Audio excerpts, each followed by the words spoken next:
जहां बनते हैं देश के गौरव, इंडिया का एकमात्र ऐसा कोचिंग इंस्टीट्यूट जहां कैडेट्स को ट्रेन किया जाता है आने वाले डिफेंस एग्जाम के अनुसार। अगर आपका भी सपना है भारतीय सेना में शामिल होकर देश की सेवा करने का, तो आज ही ज्वाइन करें त्रिशूल डिफेंस एकेडमी। नमस्कार एंड जय हिंद। मैं दीपक पांडे आप सभी लोगों का त्रिशूल डिफेंस एकेडमी के ऑनलाइन प्लेटफॉर्म पे स्वागत एवं वेलकम करता हूं। आज के टॉपिक्स में हम लोग जीके के अंतर्गत बहुत इंपॉर्टेंट टॉपिक्स है जिसका डिमांड आए दिन बच्चे करते रहते हैं। इंटरनेशनल ऑर्गेनाइजेशन या अंतर्राष्ट्रीय संगठन। इंटरनेशनल ऑर्गेनाइजेशन के अंतर्गत 3 से 4 संस्थाएं ऐसी हैं जो मोस्ट इम्पॉर्टेंट हैं और अक्सर आपके एग्जाम में क्वेश्चन पूछे जाते हैं, जिसमें एक जो संस्था है वर्ल्ड बैंक ग्रुप्स। तो वर्ल्ड बैंक के बारे में हम लोग देखेंगे कि वर्ल्ड बैंक कब बना है, वर्ल्ड बैंक बनने के पीछे मोटिव क्या था, आखिर ज़रूरत क्यों पड़ी वर्ल्ड बैंक बनाने की, और क्या वर्ल्ड बैंक अपने कार्यों में अब तक सफल हो पाया है या नहीं, या अपने मोटिव को पूरा कर पा रहा है या नहीं। उसके अलावा वर्ल्ड बैंक ग्रुप के बारे में देखेंगे कि वर्ल्ड बैंक या विश्व बैंक के अंतर्गत कितने और बैंकों को शामिल करते हैं, तो हम लोग उसे वर्ल्ड बैंक ग्रुप के नाम से या विश्व बैंक समूह के नाम से जानते हैं। विश्व बैंक समूह के अलावा हम लोग ये देखेंगे कि ये वर्ल्ड बैंक बेसिकली करता क्या है, इसका कार्य क्या है, इसका वर्क क्या है, इसका फंक्शन क्या है। यह मेंबर कंट्री है इसके, उस मेंबर कंट्री को किस प्रकार का एडवाइस देता है, किस प्रकार का सलाह देता है, इन सभी मुद्दों के बारे में हम लोग देखेंगे। उसके अलावा प्रेजेंट नंबर ऑफ मेंबर कितने हैं, मतलब कहने का मतलब कि वर्तमान में विश्व बैंक के अंतर्गत कितने सदस्य देश शामिल है। उसके अलावा प्रेजेंट प्रेसिडेंट कौन है या फर्स्ट प्रेसिडेंट कौन रह चुका है। उसके अलावा इसके अंतर्गत कौन कौन से मुद्राओं को शामिल करते हैं, और वर्ल्ड बैंक में किन किन देशों का क्या कंट्रीब्यूशन है, परसेंटेज है, इसको के बारे में हम लोग क्या करेंगे देखेंगे। उसके बाद दूसरी संस्था है इंटरनेशनल मॉनेटरी फंड, अंतर्राष्ट्रीय मुद्रा कोष या इंटरनेशनल मॉनेटरी फंड का वही मुद्दा उसी तरीके से देखेंगे, फंक्शन रहेगा, इसका कार्य क्या है, कब बना है, इसका हेडक्वार्टर कहाँ पे है, ये सारी चीज़ों के बारे में हम लोग देखेंगे। तो 2 इम्पॉर्टेंट इंटरनेशनल ऑर्गेनाइजेशन है जिसके बारे में आज हम लोग देखेंगे, एक वर्ल्ड बैंक ग्रुप्स और दूसरा हम लोग देखेंगे इंटरनेशनल मॉनेटरी फंड। तो आइए स्टार्ट करते हैं। सबसे पहले हम लोग बात करेंगे वर्ल्ड बैंक के बारे में। वर्ल्ड बैंक के बारे में कि व्हाट इज वर्ल्ड बैंक, या वर्ल्ड बैंक का जो है क्या है, कार्य क्या होता है। तो आइए देखते हैं वर्ल्ड बैंक के बारे में। अगर वर्ल्ड बैंक के बारे में आप आएंगे तो वर्ल्ड बैंक में पहला पॉइंट लिखा है, an international organisation dedicated to providing financial या financing advice and research to developing nations to aid their economics advancement. इसका काम यह है कि सबसे पहले वर्ल्ड बैंक एक वित्तीय संस्था है। कौन सी संस्था है, एक फाइनेंशियल ऑर्गेनाइजेशन है, एक वित्तीय संस्था है जिसका कार्य ये है कि वह डेवलपिंग नेशंस का मतलब विकासशील देश और विकसित देशों को, विकासशील देश या डेवलपिंग नेशंस को ये क्या करता है, फिनेंशियल मामलों को उनके मैनेजमेंट से संबंधित, प्रबंधन से संबंधित एडवाइस और अपने द्वारा रिसर्च मुद्दों को उनको अवेलेबल कराता है। या कुल मिला के कहने का मतलब ये है कि वर्ल्ड बैंक का कार्य ये है कि किस तरीके से जो डेवलपिंग कंट्री हैं या जो विकासशील देश हैं वह अपने फिनेंशियल स्टेबिलिटी या वित्तीय स्थिरता को बनाए रखें। वित्तीय स्थिरता या फिनेंशियल स्टेबिलिटी का मतलब होता है कि वो विकास की प्रक्रिया में आगे बढ़ते रहें। इसी को हम लोग फिनेंशियल स्टेबिलिटी के नाम से जानते हैं। और ये कौन सजेस्ट करता है? World Bank. किसको? डेवलपिंग कंट्री को, विकासशील देशों को। उसके अलावा अगर आप आएंगे second point, the World Bank was created at the end of World War second as a result of many European and Asian countries needing financing to fund reconstruction effort. ये कह रहा है कि वर्ल्ड बैंक या विश्व bank कब बना? तो विश्व बैंक जो है वर्ल्ड वार सेकेंड, द्वितीय विश्व युद्ध के बाद। सेकेंड वर्ल्ड वार कब से कब तक चला? तो सेकेंड वर्ल्ड वार 1939 से 1945, 1939 से 45 तक जो है सेकेंड वर्ल्ड वार चला।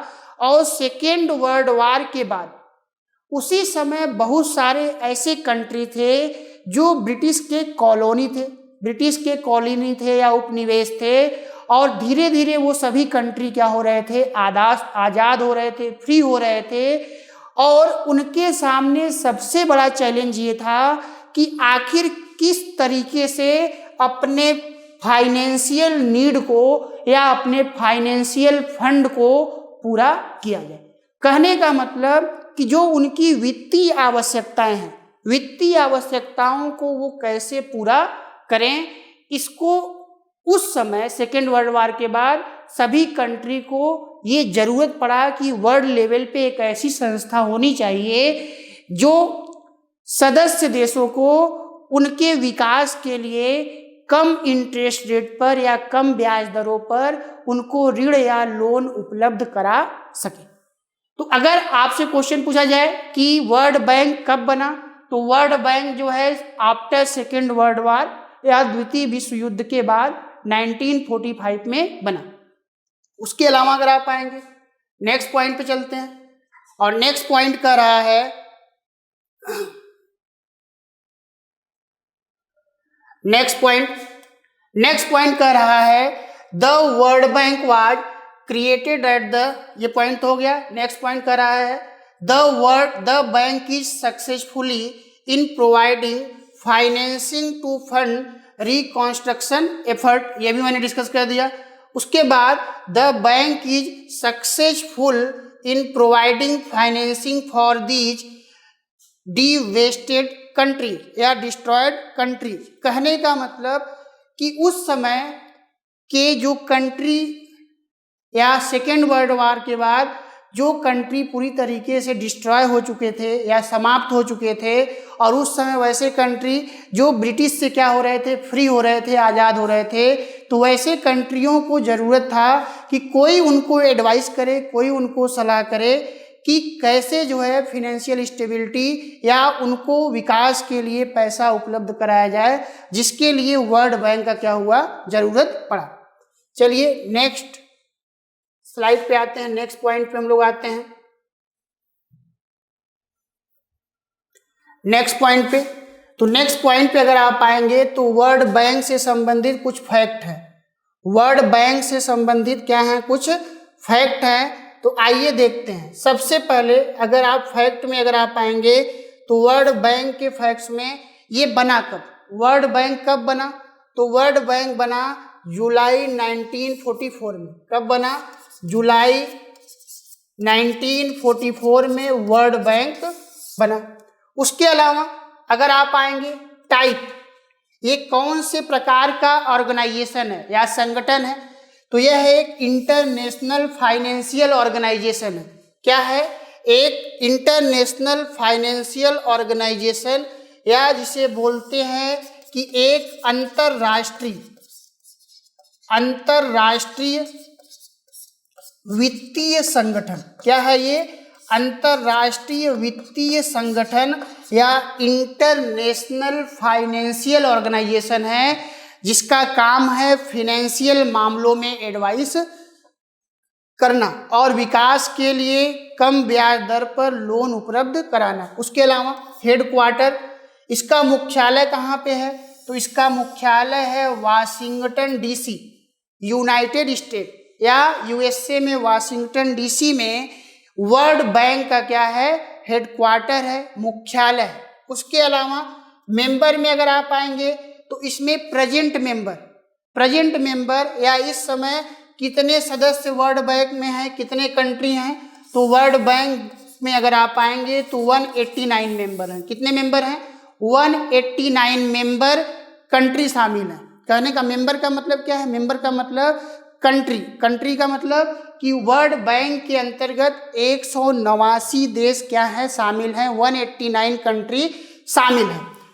और उसमें भी अगर आप आएंगे तो सबसे लास्ट में कौन सी कंट्री शामिल हुई है? तो सबसे लास्ट में कंट्री शामिल हुआ है नाउरू।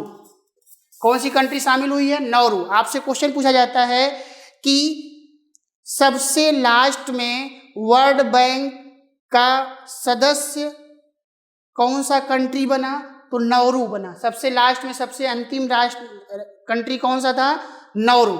उसके अलावा अगर आप आएंगे वर्ल्ड बैंक का ऑफिशियल लैंग्वेज, इसके ऑफिशियल लैंग्वेज के अंतर्गत अगर आप आएंगे तो इसमें अरेबिक लैंग्वेज, चाइनीज भाषा, इंग्लिश भाषा, फ्रेंच भाषा, रशियन भाषा, स्पेनिश भाषा, ये सारे जो है ऑफिशियल लैंग्वेज के रूप में यूज किए जाते हैं या आधिकारिक भाषा के रूप में यूज किए जाते हैं विश्व बैंक के। कौन कौन से भाषा?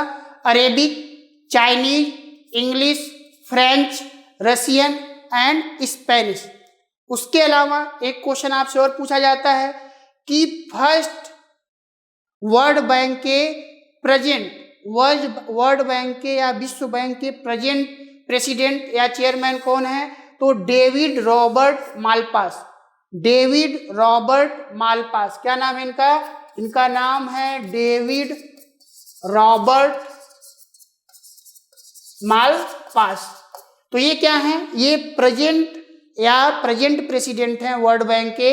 उसके अलावा अगर आप आएंगे तो एक आपसे और क्वेश्चन पूछा जाता है कि इसका पेरेंट ऑर्गेनाइजेशन कौन सा है? तो पेरेंट ऑर्गेनाइजेशन हम लोग वर्ल्ड बैंक ग्रुप बोलते हैं। क्या बोलते हैं? वर्ल्ड बैंक ग्रुप या विश्व बैंक समूह। उसके अलावा आपसे क्वेश्चन कभी कभी पूछ देता है कि वर्ल्ड बैंक के फर्स्ट प्रेसिडेंट या विश्व बैंक के प्रथम अध्यक्ष कौन थे? तो यूजेन मेयर। कौन थे? यूजेन मेयर 1946। कौन थे? यूजेन मेयर 1946। ये तो वर्ल्ड बैंक से संबंधित कुछ इंपॉर्टेंट फैक्ट थे जो आपके एग्जाम में अक्सर ये पूछे जाते हैं। तो सबसे पहले फॉर्मेशन कब हुआ, किस टाइप का ऑर्गेनाइजेशन है? तो यह एक फाइनेंशियल ऑर्गेनाइजेशन है। उसके अलावा हेडक्वार्टर वाशिंगटन डीसी। मेंबर, कितने मेंबर हैं इसमें? तो इसमें 189 मेंबर हैं। लास्ट कंट्री कौन सा है? तो नाउरू है। उसके अलावा official language Arabic, Chinese, English, French, Russian, Spanish. President इस समय प्रेजेंट में कौन है? David Robert Malpass. उसके अलावा इसका पेरेंट ऑर्गेनाइजेशन कौन सा है? World bank group. World bank group के अंतर्गत 5 और अन्य बैंकों को शामिल किया जाता है और इन सभी बैंकों को मिलाकर वर्ल्ड बैंक ग्रुप का नाम दिया जाता है। उसके अलावा first president of world bank या वर्ल्ड बैंक के पहले अध्यक्ष कौन हुए? तो यूजेन मेयर। नेक्स्ट पार्ट में चलते हैं। नेक्स्ट पार्ट में अगर आप आएंगे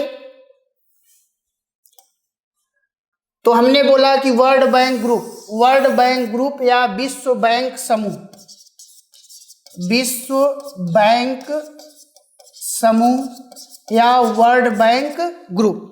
तो विश्व बैंक समूह या वर्ल्ड बैंक ग्रुप पे अगर आप आएंगे तो वर्ल्ड बैंक ग्रुप या विश्व बैंक समूह में 5 बैंक शामिल होते हैं। कौन कौन शामिल होते हैं? 5 बैंक। एक है IBRD, International Bank for Reconstruction and Development. क्या? International Bank for Reconstruction and Development. यह जो है IBRD से जानते हैं और IBRD कब बना है? दिसंबर 1945 में। कब बना? ये दिसंबर 1945 में क्या हुआ? कौन बना? IBRD कौन बना? कब बना? दिसंबर 1945, और दिसंबर 1945 में IBRD बना, और पहले विश्व बैंक के नाम से हम लोग IBRD को ही जानते हैं। अगर आपसे क्वेश्चन पूछा जाए कि विश्व बैंक का पुराना नाम, तो विश्व बैंक का पुराना नाम कौन सा नाम है? IBRD, International Bank for reconstruction and development. IBRD कब बना? दिसंबर 1945 में। जबकि अगर आप कहेंगे कि वर्ल्ड बैंक कब बना, तो वर्ल्ड बैंक वर्ल्ड वार जैसे ही सेकेंड समाप्त होता है, तो उसी के बाद 1944 में ब्रेटन वुड्स कॉन्फ्रेंस होता है, ब्रेटन वुड्स सम्मेलन होता है, और उसी ब्रेटन वुड्स सम्मेलन में सदस्य देशों के साथ स्ट्रेटजी बनाया जाता है, चर्चा किया जाता है कि आने वाला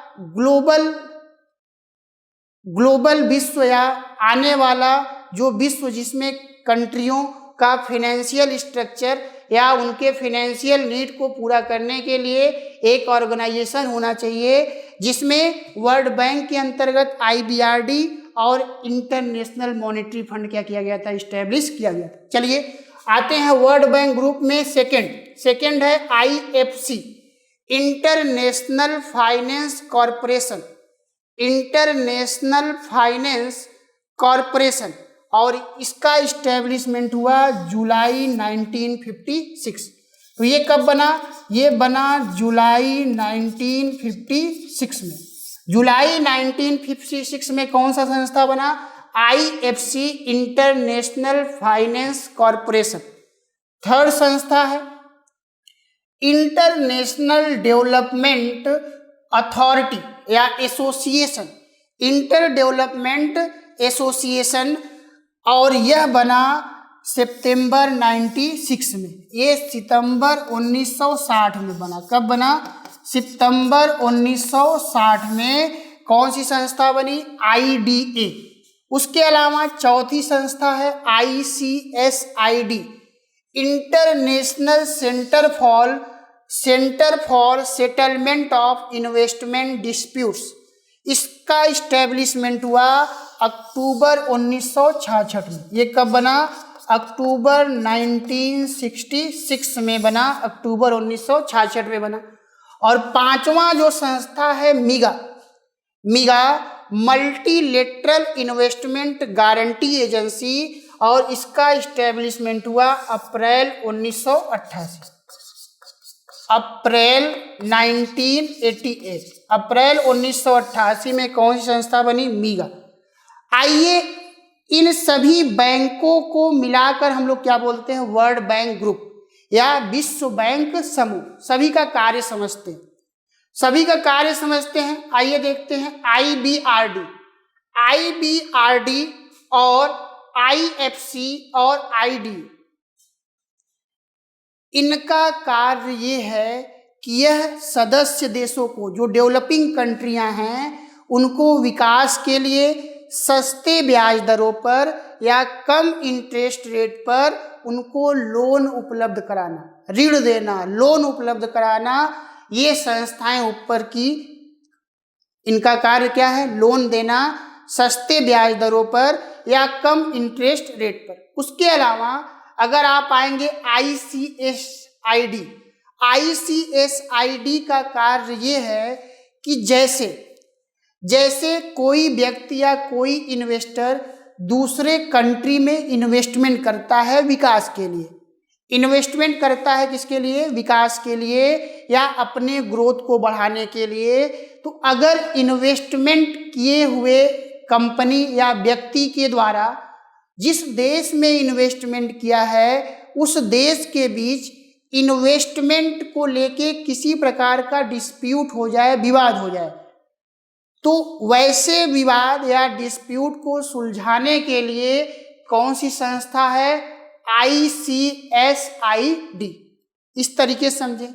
जैसे मान लीजिए बिल एंड गेट्स के द्वारा इंडिया में कोई इन्वेस्टमेंट किया गया, निवेश किया गया, और इंडिया में जब उनके द्वारा इन्वेस्टमेंट किया गया तो मान लेते हैं कि बिल गेट्स और इंडियन कंट्री के बीच किसी प्रकार का डिस्प्यूट हो जाए, किसी प्रकार का विवाद हो जाए इन्वेस्टमेंट को लेके, तो वैसे समय उस इन्वेस्टमेंट या निवेश का सेटलमेंट करने के लिए कौन सी संस्था है, तो उस संस्था को हम लोग बोलते हैं ICSID, international centre for settlement of investment dispute.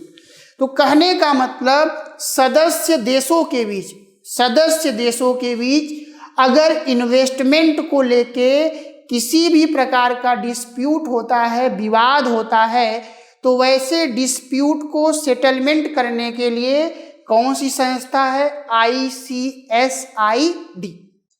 अब पांचवा है मीगा, मल्टीलेटरल इन्वेस्टमेंट गारंटी एजेंसी। मीगा का मतलब क्या है? मीगा का कार्य है कि एक प्रकार का इंश्योरेंस का कार्य। किसका कार्य? इंश्योरेंस का कार्य।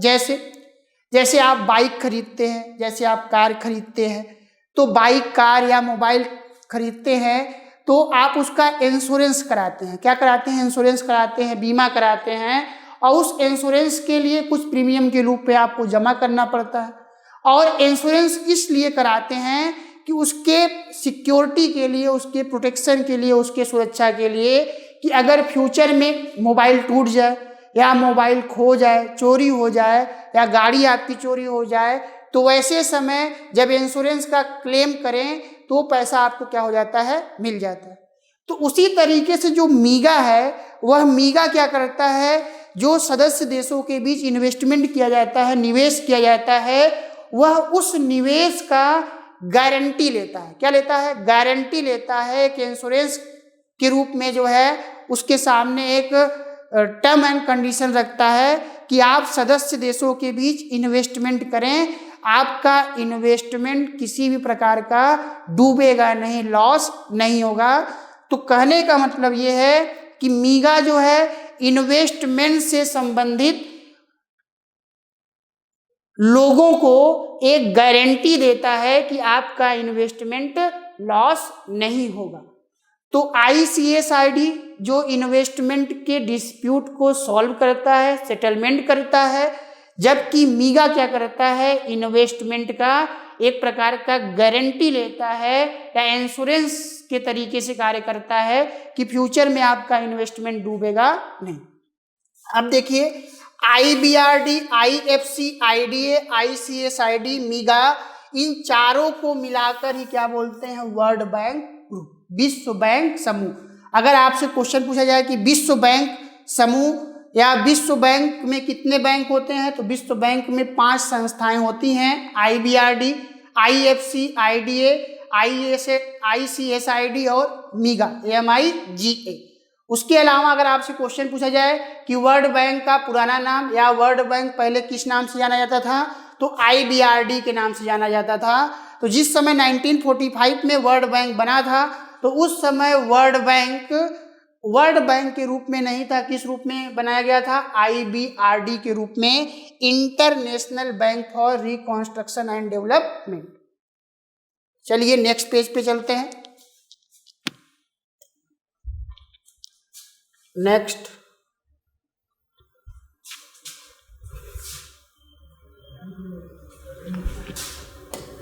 अब हम लोग देखेंगे वर्ल्ड बैंक का फंक्शन क्या है, कार्य क्या है। फंक्शन या कार्य क्या है? फंक्शन ये है कि granting reconstruction loans to war devastated countries. कहने का मतलब कि वैसे कंट्रियों को लोन उपलब्ध कराना कम ब्याज दरों पर, जो युद्ध से या वार से क्या थे, पीड़ित थे और उनके विकास के लिए पैसा उनके पास नहीं था। उसके अलावा granting developmental loans to under developed countries, ऐसे कंट्री जो अल्प विकसित है या विकासशील है, जो विकास की प्रक्रिया में शामिल है, वैसे कंट्रियों को जो है कम ब्याज दरों पर लोन देना, ऋण अवेलेबल कराना। उसके अलावा providing loans to government for agriculture, irrigation, power, transport, water supply, education, health. तो वर्ल्ड बैंक क्या करता है, सदस्य देशों के गवर्नमेंट को एग्रीकल्चर के विकास से संबंधित, इरिगेशन सिंचाई के विकास से संबंधित, ट्रांसपोर्ट परिवहन के विकास से संबंधित, वाटर सप्लाई पानी का सप्लाई से संबंधित, एजुकेशन शिक्षा के विकास से संबंधित, हेल्थ स्वास्थ्य के विकास से संबंधित, इन सभी मामलों में इंफ्रास्ट्रक्चर को डेवलप करने के लिए भी लोन किसके द्वारा उपलब्ध कराया जाता है, पैसा वर्ल्ड बैंक के द्वारा। Next, providing loans to private concerns for specified project.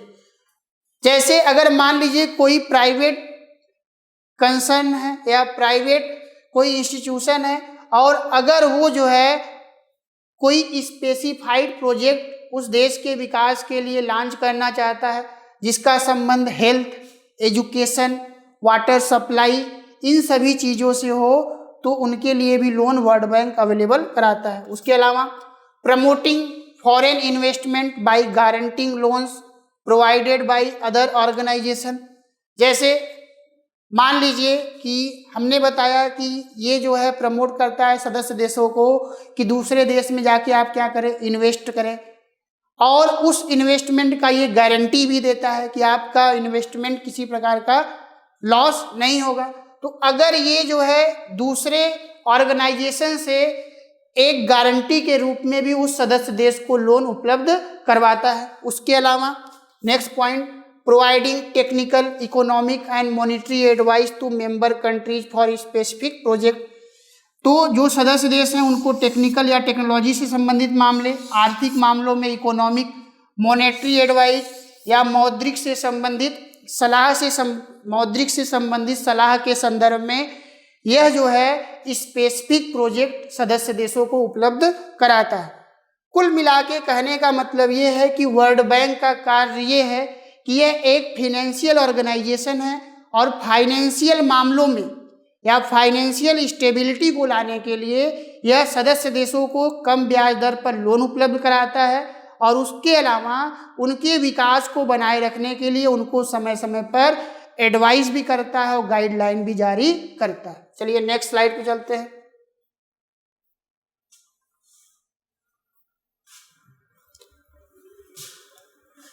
Next अगर आप आएंगे, वर्ल्ड बैंक टॉप कंट्रीब्यूटर्स। तो विश्व बैंक में कौन कौन से देशों का कितना कंट्रीब्यूशन है, योगदान है। तो सबसे ज़्यादा योगदान किसका है भाई, यूएसए का, फिर Japan, Germany, UK and France. तो अगर आपसे कहा जाए कि वर्ल्ड बैंक में सबसे ज़्यादा कौन से देश का कंट्रीब्यूशन है, लगभग 16.5% या 16.39% के आसपास कंट्रीब्यूशन जो है यूएसए का है, यूनाइटेड स्टेट ऑफ अमेरिका का है। तो जाहिर सी बात है जिसका कंट्रीब्यूशन ज़्यादा होगा उसका उस इंटरनेशनल ऑर्गेनाइजेशन में सबसे ज़्यादा पावर होगा या सबसे ज़्यादा मोनोपोली होगा। तो कुल मिला के कहने का मतलब कि जितने भी इंटरनेशनल ऑर्गेनाइजेशन हैं, जितना उसमें यूएसए का कंट्रीब्यूशन होता है और यूएसए का चलता है, उतना और किसी देश का नहीं चलता। तो वह अपने प्रभाव से वर्ल्ड बैंक के डिसीजंस पर जो है, उनके डिसीजंस को भी उसका प्रभाव दिखाई पड़ता है। तो कुल मिला के सबसे ज़्यादा वर्ल्ड बैंक में कंट्रीब्यूशन किसका है, यूएसए का है। नेक्स्ट चलते हैं हम लोग, नेक्स्ट संस्था है international Monetary fund. International Monetary fund या आईएमएफ, इंटरनेशनल मॉनेटरी फंड या आईएमएफ, या इसे बोलते हैं अंतरराष्ट्रीय मुद्रा कोष। क्या बोलते हैं, अंतरराष्ट्रीय मुद्रा कोष,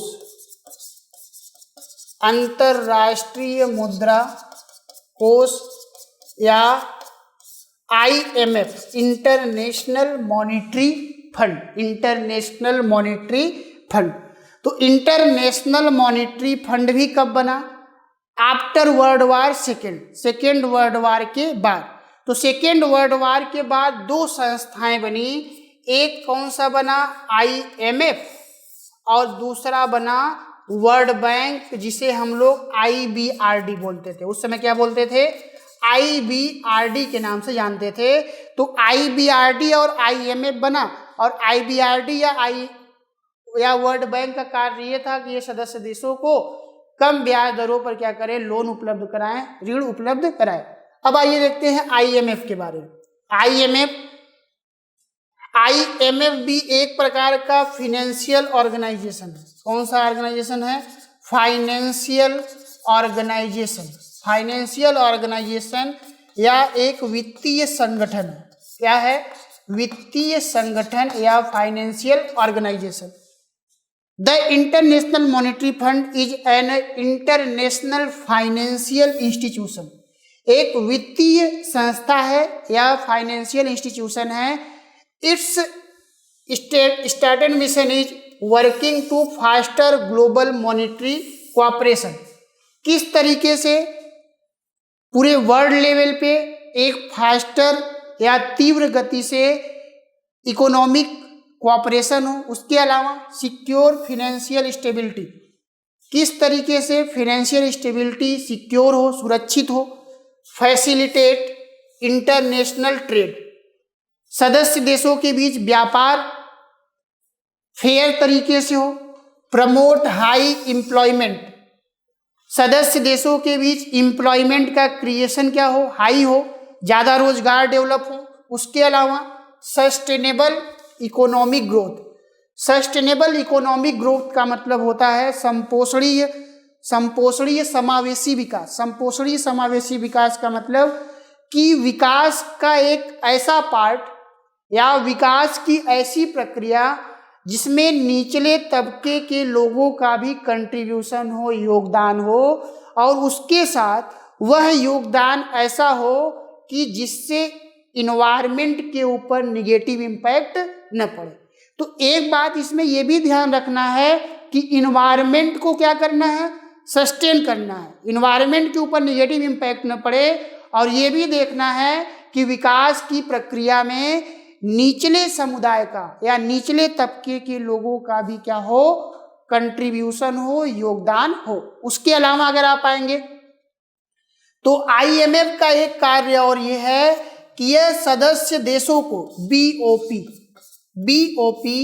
बैलेंस ऑफ पेमेंट या भुगतान संतुलन को कैसे बैलेंस रखा जाए, कैसे संतुलित रखा जाए, इन मामलों में भी क्या करता है? एडवाइस करता है, सलाह देता है। बैलेंस ऑफ पेमेंट एडवाइस देता है, सलाह देता है। तो किसको सलाह देता है? BOP से संबंधित जो इसके सदस्य राष्ट्र हैं या जो मेंबर इसके, जो कंट्री इसके मेंबर के रूप में है। तो इस प्रकार इंटरनेशनल मॉनेटरी फंड या अंतर्राष्ट्रीय मुद्रा कोष यह जो है सिक्योर फाइनेंशियल स्टेबिलिटी से संबंधित सलाह देता है। फैसिलिटेट इंटरनेशनल ट्रेड या व्यापार को बढ़ाने के लिए। प्रमोट हाई एम्प्लॉयमेंट, नए नए रोजगार का क्रिएशन करने के लिए। सस्टेनेबल इकोनॉमिक ग्रोथ और रिड्यूस द पुअर्टी, पूरे विश्व में गरीबी को दूर करने के लिए भी ये सलाह देता है और उससे संबंधित बहुत सारे प्लान में कंट्रीब्यूशन भी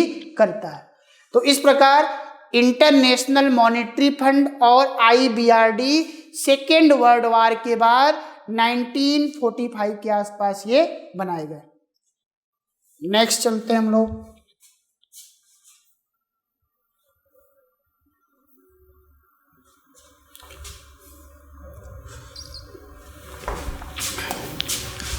अब आइए IMF से संबंधित कुछ फैक्ट हम लोग देख लेते हैं, इंपॉर्टेंट फैक्ट या तथ्य, वही तथ्य जो आपके एग्जाम में पूछे जाते हैं।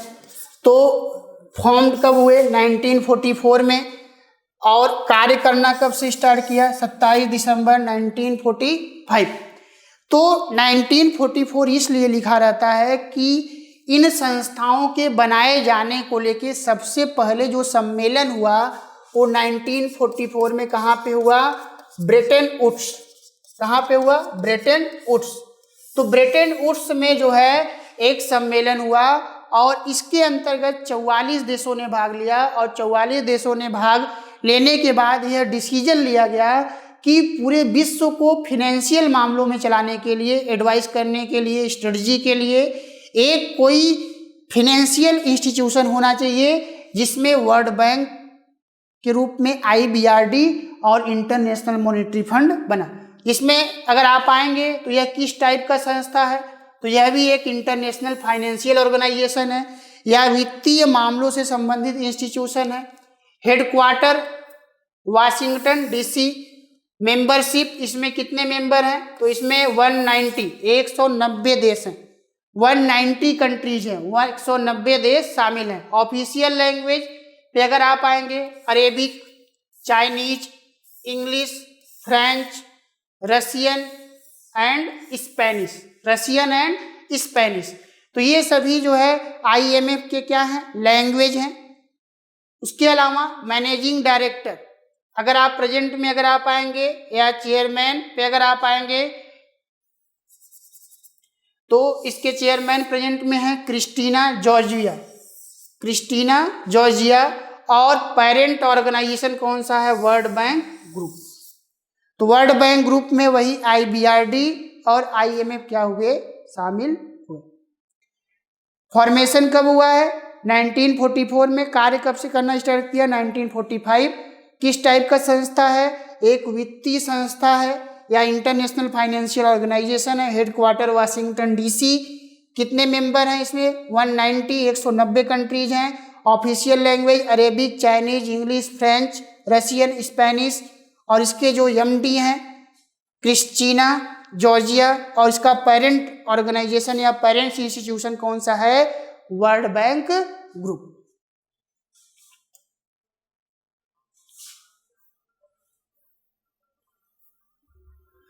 नेक्स्ट अगर आप आएंगे तो एक है SDR। आइए SDR के बारे में देख लेते हैं। SDR क्या है, आपसे आपके एग्जाम में पूछ दिया जाता है SDR के बारे में। तो SDR के बारे में अगर आप आएंगे, व्हाट इज SDR, तो SDR को बोलते हैं स्पेशल ड्राइंग राइट्स।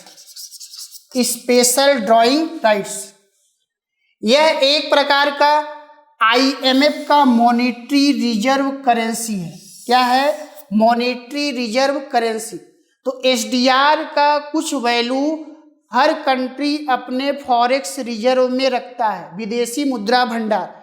जैसे जो भारत का फॉरेक्स रिजर्व है या जो भारत का विदेशी मुद्रा भंडार है, तो भारत के विदेशी मुद्रा भंडार में SDR को शामिल करते हैं, स्पेशल ड्राइंग राइट को शामिल करते हैं, जो IMF इंटरनेशनल मॉनेटरी फंड का एक मॉनेटरी रिजर्व करेंसी है। और यह रिजर्व करेंसी किसके द्वारा क्रिएट किया गया है, IMF के द्वारा, अंतरराष्ट्रीय मुद्रा कोष या इंटरनेशनल मॉनेटरी फंड के द्वारा। इन 1969 that operates as a supplement to the existing money reserves of member of country। तो कहने का मतलब 1969 से जो इसके कंट्री मेंबर के रूप में हैं उनको ये अधिकार दिया गया कि आप SDR के रूप में भी IMF में कंट्रीब्यूशन या योगदान कर सकते हैं। तो SDR एक प्रकार का IMF का क्या है, रिजर्व करेंसी है। क्या है, रिजर्व करेंसी है। SDR के अंतर्गत 5 देशों के करेंसी को शामिल करते हैं। SDR के अंतर्गत 5 देशों के करेंसी को शामिल करते हैं। अगर आपसे क्वेश्चन पूछा जाए कि SDR या स्पेशल ड्राइंग राइट्स में कितने देश के करेंसी को शामिल करते हैं, तो 5 देशों के करेंसी को शामिल करते हैं। तो SDR में US डॉलर को शामिल किया जाता है, SDR में यूरो को शामिल किया जाता है, SDR में द चाइनीज रेनिमीब को शामिल किया जाता है, जापानीज येन को शामिल करते हैं और ब्रिटिश पाउंड को शामिल करते हैं। तो डॉलर,